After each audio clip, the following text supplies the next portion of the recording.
दिल्ली के सीलमपुर में रात करीब 8:30 बजे 15 साल के लड़के की चाकू मारकर हत्या। नाबालिग आरोपी हिरासत में लिया गया। हत्या में इस्तेमाल चाकू भी बरामद। करण के परिवार वालों का आरोप, दहशत फैलाने के लिए दूसरे समुदाय के लड़के ने मारा चाकू। नाराज भीड़ ने सड़क जाम करके नारेबाजी की। पुलिस ने सड़क खाली करवाने के लिए भीड़ पर लाठीचार्ज भी किया। फॉरेंसिक की टीम ने मौके से जुटाए हैं सबूत। अमेरिकी राष्ट्रपति डोनाल्ड ट्रंप ने अब विदेशी दवाओं पर भी लगाया है 100% टैरिफ। 1 अक्टूबर से लागू होगा नया टैरिफ। भारत अमेरिका को 30% दवाएं आयात कर निर्यात करता है। न्यूयॉर्क में G20 विदेश मंत्रियों की बैठक में एस जयशंकर का बड़ा बयान। कहा कि विकास के लिए सबसे बड़ा खतरा आतंकवाद। दुनिया को अपनानी होगी जीरो टॉलरेंस की नीति। यूक्रेन और गाजा में चल रही जंग पर विदेश मंत्री एस जयशंकर ने कहा कि डायलॉग और डिप्लोमेसी से ही शांति लाई जा सकती है। केंद्रीय गृह मंत्री अमित शाह का आज से 2 दिवसीय बिहार का दौरा। पटना में क्षेत्रीय बैठकों में होंगे शामिल। शाम को 5 बजे बीजेपी नेताओं के साथ करेंगे मुलाकात। गृह मंत्री अमित शाह 27 सितंबर को समस्तीपुर के सराय रंजन और फारबिसगंज में पार्टी की क्षेत्रीय बैठक में लेंगे हिस्सा। नेताओं और कार्यकर्ताओं में फूकेंगे जीत का मंत्र। प्रियंका गांधी आज मोतिहारी के गांधी मैदान में दोपहर 3 बजे करेंगी हर घर अधिकार रैली। विशाल जनसभा को संबोधित करेंगी। AIMIM चीफ असदुद्दीन ओवैसी की सीमांचल न्याय यात्रा का आज तीसरा दिन। पूर्णिया में रोड शो, बायसी में जुमे की नमाज। जनसभा को भी करेंगे संबोधित। जन स्वराज पार्टी के प्रदेश अध्यक्ष मनोज भारती ने मंत्री अशोक चौधरी से जुड़े जमीन खरीद के कागजात किए सार्वजनिक। कहा कि सीएम नीतीश सभी भ्रष्ट मंत्रियों को करे बर्खास्त। पूर्णिया के सांसद पप्पू यादव ने Y+ सुरक्षा हटाए जाने के बाद जेडीयू के कार्यकारी अध्यक्ष संजय झा पर लगाया आरोप। लिखा, सम्राट चौधरी को सीएम बनाने के लिए अपनी पार्टी को बेच दिया और मेरी सुरक्षा हटा दी। गया के टिकारी सीट पर एलजेपी के दावे पर भड़के हम पार्टी के चीफ जीतन राम मांझी। कहा कि टिकारी से हम विधायक ही लड़ेंगे चुनाव, हमें भी आता है लड़ना और झंडा दिखाना। लालू यादव के बेटे और जनशक्ति जनता दल के राष्ट्रीय अध्यक्ष तेज प्रताप यादव का ट्वीट। कहा कि बिहार के संपूर्ण विकास के लिए समर्पित और तत्पर हूं, लंबी लड़ाई लड़ने के लिए तैयार।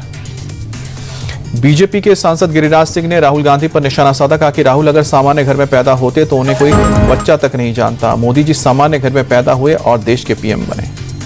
मल्लिकार्जुन खड़गे के नीतीश कुमार के बोझ वाले बयान पर गिरिराज का पलटवार। कहा कि खड़गे जी कांग्रेस के स्टाम्प हैं, उनका कोई वजूद ही नहीं है।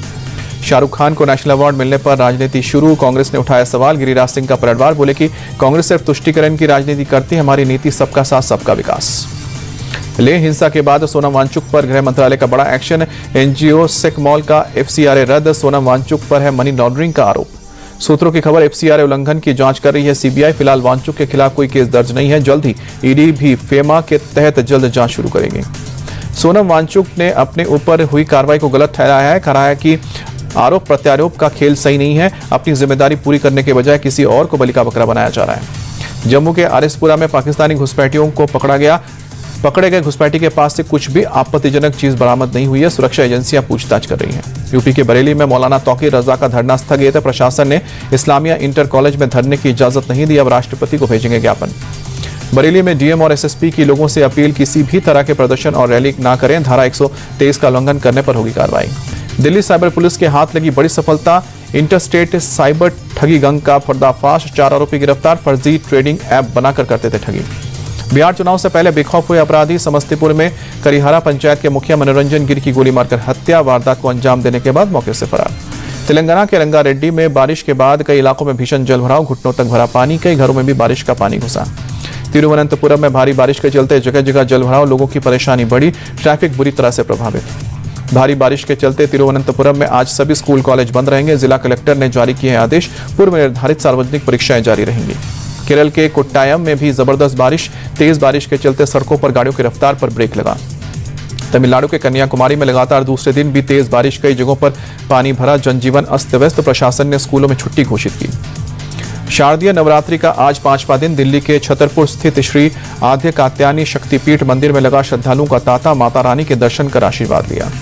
दिल्ली के झंडेवाला मंदिर में पहुंची बीजेपी सांसद बांसुरी स्वराज। नवरात्रि के मौके पर माता रानी की पूजा अर्चना और दर्शन किए। अयोध्या के देवकाली मंदिर में उमड़ा भक्तों का सैलाब। नवरात्रि के 5वें दिन श्रद्धालुओं ने मंदिर में देवी मां की पूजा अर्चना कर आशीर्वाद लिया। नवरात्रि के 5वें दिन हरिद्वार के सुरेश्वरी देवी मंदिर में विशेष आरती हुई। बड़ी संख्या में श्रद्धालु शामिल हुए। कोलकाता के संतोष मित्रा स्क्वायर में ऑपरेशन सिंदूर की थीम पर बना दुर्गा पूजा पंडाल। मंडप के बाहर ऑपरेशन सिंदूर पर दिखाई जा रही है 3 मिनट की फिल्म। कोलकाता में पूर्व क्रिकेटर सौरव गांगुली अपने घर पर मना रहे हैं दुर्गा पूजा।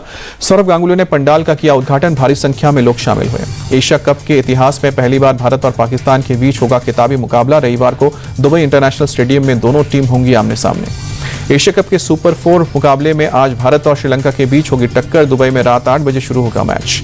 पाकिस्तान क्रिकेट बोर्ड के अध्यक्ष मोहसिन नकवी की शर्मनाक करतूत। क्रिस्टियानो रोनाल्डो का स्लो मोशन वीडियो पोस्ट करके हैरिस राव के भड़काऊ इशारे का समर्थन किया।